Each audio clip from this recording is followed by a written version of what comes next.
Hi, I'm here today with one of my clients, Bethany, and we're going to be making some cupcakes. So we're going to demonstrate a quick and easy method. All of you busy moms are going to absolutely love how easy this is, and they make the best, fluffiest, moistest cupcakes that you've probably ever tasted. So I don't know what the cake bosses taste like, but I think these are pretty good. So the secret ingredient is a cake mix, and you can use any kind you want, even generic is fine. And then the other secret ingredient is a box of instant pudding, and that's what really makes all of the difference in the texture and the moisture in the cake. So we're just gonna whip this up real quick. And you just use the regular ingredients that are on the back of your cake mix. So for this particular one, since we're making chocolate cupcakes with a peanut butter milk chocolate frosting, we're going to use a chocolate cake, and we're going to use a chocolate pudding.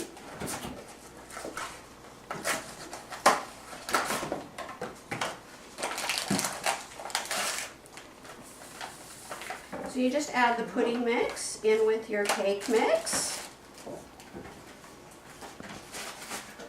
And then you just add all of your regular cake ingredients. You don't add anything extra for the pudding. So we need 1 1/4 cups of water. Do you want to do water or milk? Water. Okay. 1 1/4 cups.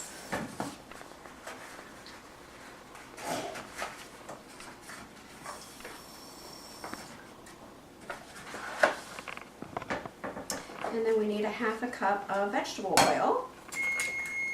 And I'm just adding the three eggs. 1/2 cup? A 1/2 cup, yes. I have olive oil. It will change the flavor using olive oil for baking, but we can do that. Okay. Do you still want 1/2 cup? Still 1/2 cup. Okay.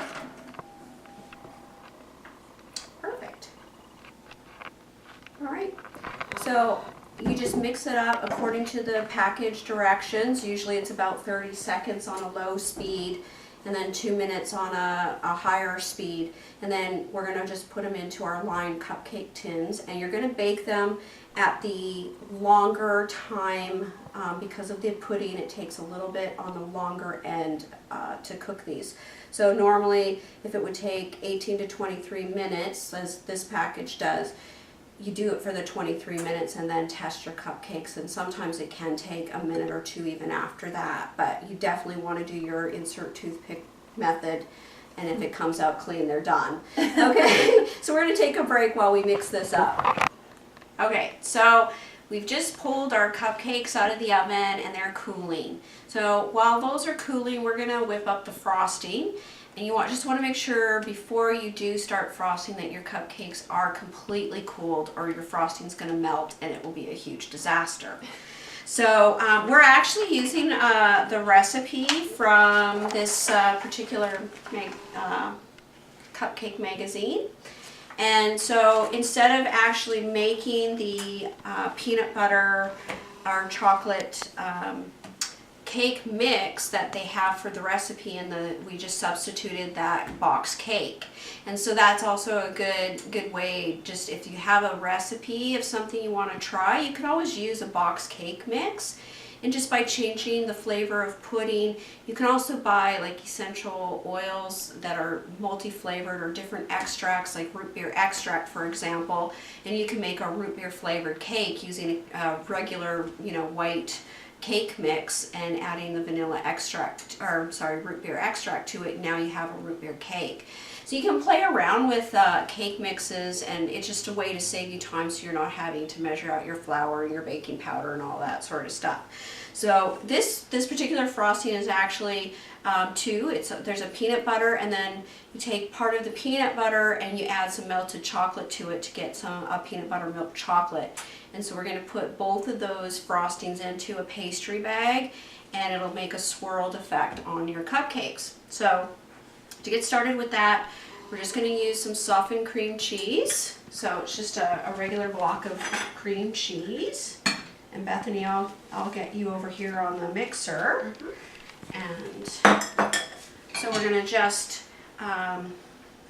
get that ready. So you're going to want to beat that with a half a cup of peanut butter. Do you want a spoon? Yes, please.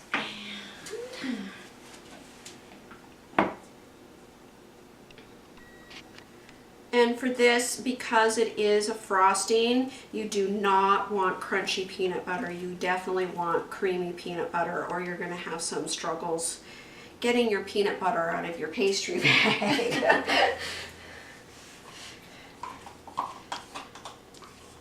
So we're going to add that.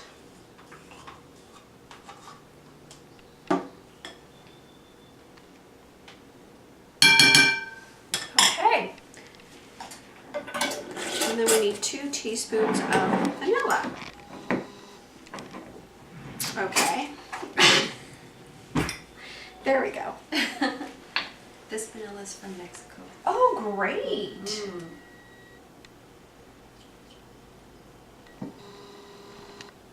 Okay.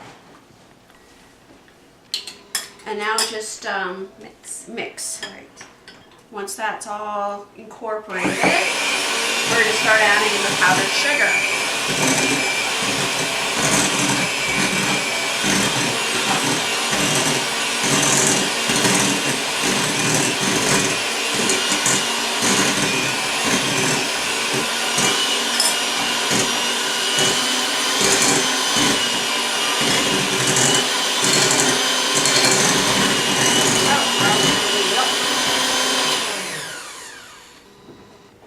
Is that enough?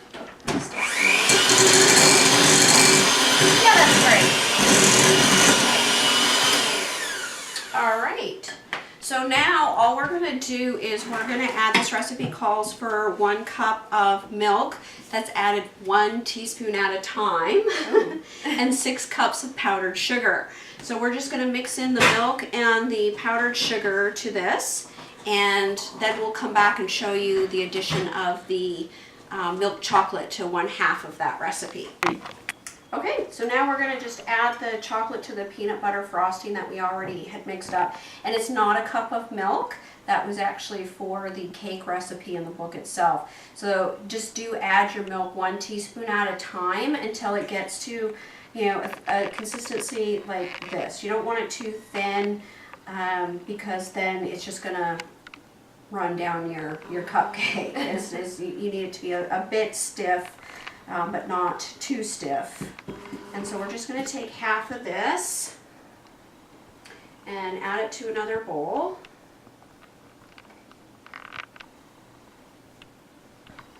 And then you're going to add 4 ounces of chocolate.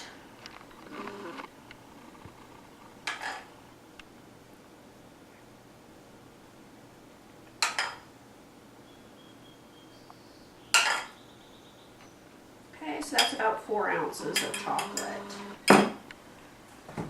just 4 tablespoons. And then we're just gonna quickly mix that in.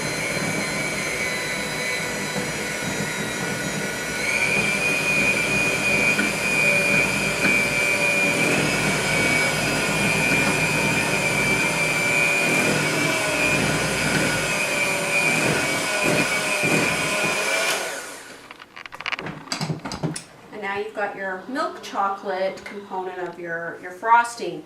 And so what we're going to do is, you don't have to have a lot of different tips and fancy materials, especially if you're just making cupcakes. And you can buy these individually. This is just a 1M star tip. And that's what you'll see, that's what makes those pretty swirls on top of cupcakes that you see in the cupcake stores. And you can just buy these disposable piping bags, so you don't have to go out and buy anything expensive. These are pretty cheap. And these are 24 in this particular box. They're 12-inch bags. And so what you do is, and with these bigger tips, you don't even need the couplings. So you just put your tip, push it all the way down to the bottom, and then you just take your scissor and you run it around. and you've cut your opening. So it's really, really easy. So then to fill your piping bag, you're just going to fold it down like so. And you're going to use one of your frosting spatulas. You can use a regular spatula. And since this is a twisted frosting, on one side of the bag, we're going to put the peanut butter.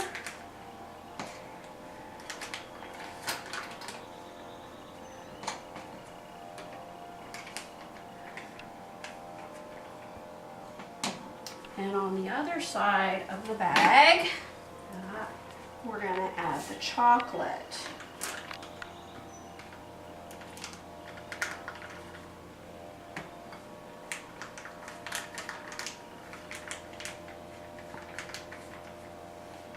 You just want to push that down.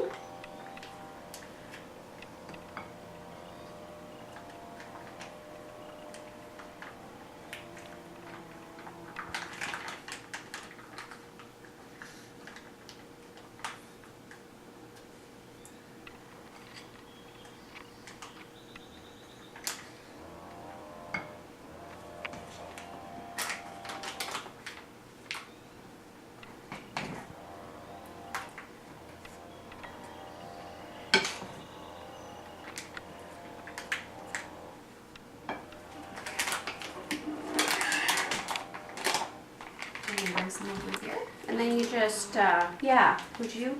And then you just twist that closed like that. And I'm just going to push a little bit in here just to get everything going. These aren't cooled yet, so if we could use the other, we made a gluten-free batch as well, so those are still cooling, but we definitely want to get our initial ones. And so with these, it's just a quick swirl, and then you stop your pressure and pull up. So yeah, it's just a quick turn around, stop, and pull up. Do you want to try it? Okay. So you're pushing from the top of the bag, yeah.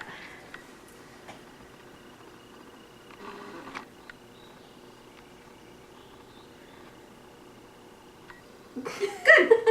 Excellent. Okay, so we'll just take a break and finish frosting the rest of those up, and then we'll come back and put the finishing touches on those.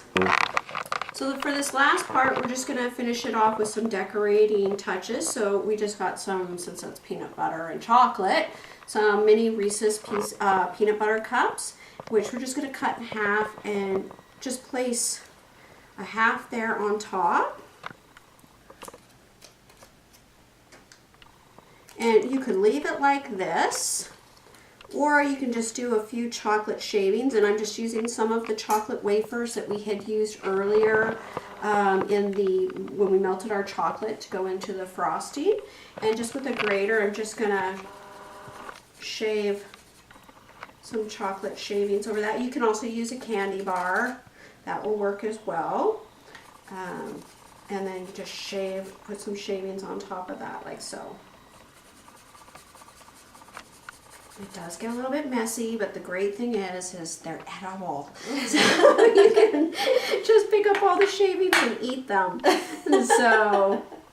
And that's how you finish off your cupcake. So I'm thankful that you were able to join us today on baking these cupcakes with Bethany, and I thank you, Bethany, for opening up your house to allow us to do it, and I hope that you enjoy these cupcakes. So until next time, we'll hopefully be at your house.